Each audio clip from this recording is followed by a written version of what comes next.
Amikor 20 évesen játszottam az első szólóestemet, addig nem játszottam teljes, kétrészesnek nevezhető szólóestet, akkor azt kizárólag Liszt művekből állítottam össze, és több is szerepelt azokból a darabokból, amiket most fölveszünk itt a Rottenbiller utcában. Már kamaszkorom óta Liszt az egyik legfontosabb zeneszerző számomra, és nagyon sokat foglalkozom vele, sok darabját játszottam, azóta nagyon sokat. Például a Holtak című gyászóda, ami a műsor szívében van, és a súlypontja a műsornak, és amit Daniel fiának a halálára, aki nagyon fiatalon, alig volt több mint 20 éves, és az ő emlékére írta ezt a megrázó erejű és megnyugvással és reményteli állapotban kicsengő művet Liszt.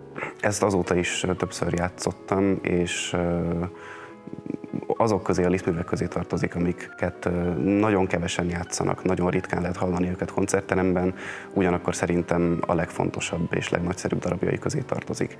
A lemeznek a két szélén keretként a két legenda szerepel, egy-egy Szent Ferencről, Assisi és Paolai Szent Ferencről, a madaraknak prédikáló Assisi Szent Ferenc és a messzinai szoros hullámain csodálatosan átkelő Paolai Szent Ferencnek az egy-egy csoda jelenete. Ez fogja közre a műsort, középpontban a gyászódával, és az elfelejtett keringők és a vigasztalások mellett az 5 zongora darab néven ismert néhány kis mű, ami Liszt halála után sokkal, évtizedekkel került kiadásra. Ezek elszórva alkotnak füzért, amellyel ezek között a pillérek között átvezetnek minket így ezek a művek. Öröm volt így ilyen ideális körülmények között felvételt készíteni.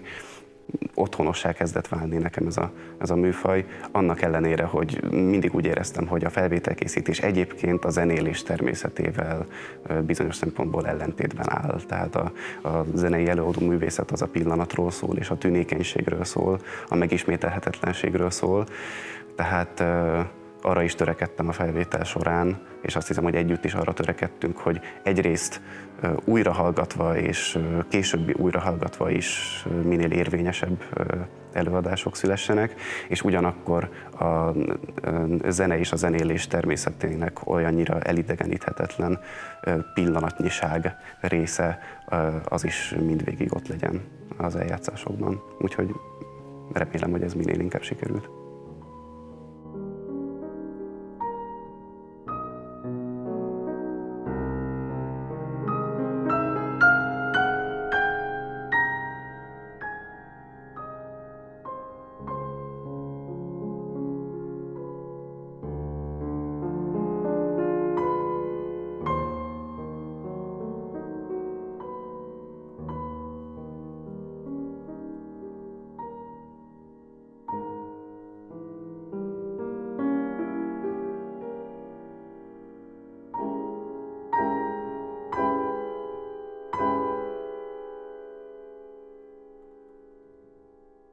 Thank you.